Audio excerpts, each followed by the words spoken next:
All right, so to start with this one, what we know, we have a minor axis that has a length of 6.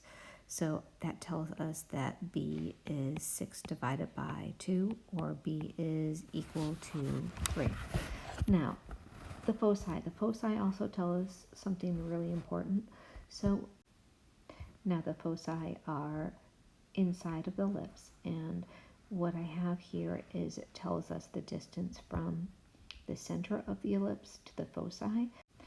Now the foci are used to help us find c. Now remember, the c is the distance from the center to the foci, plus or minus. Now if you notice this, what's going on here? This is positive square root of 7 and minus the square root of 7.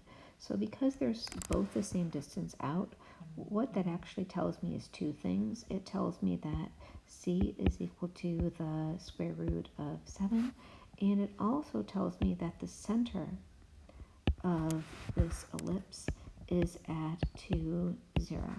Now let's go ahead and graph these points so you can see exactly what we're talking about here.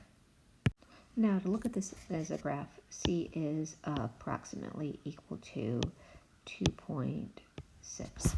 So to graph both those foci, that's going to be 2 approximately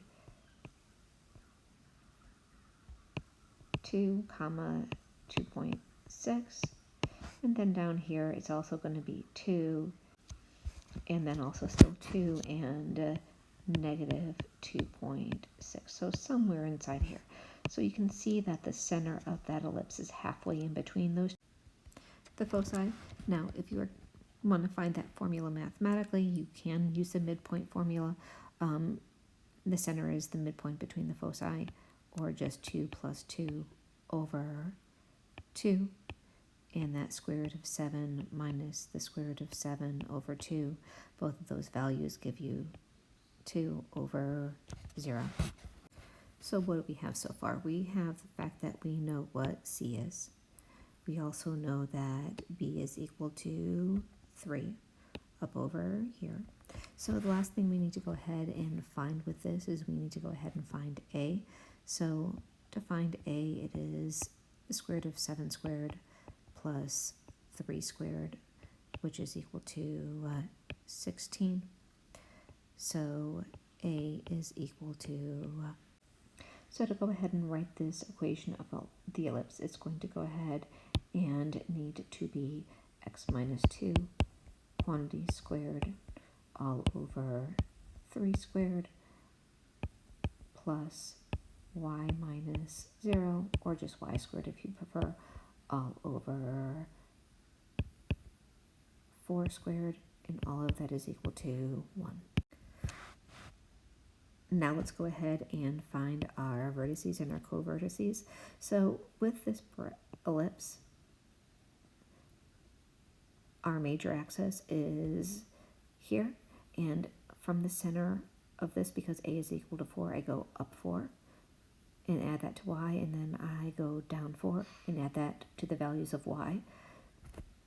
So those 2 points that I have here, well, that will be on my piece. Well, this will be 2 comma 4, and then down here this would be 2 comma negative 4.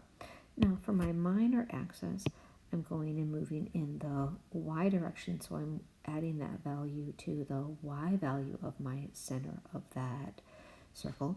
So those 2 points that I will have on my ellipse will go ahead and be 5, 0, and over here it will be negative 1, 0.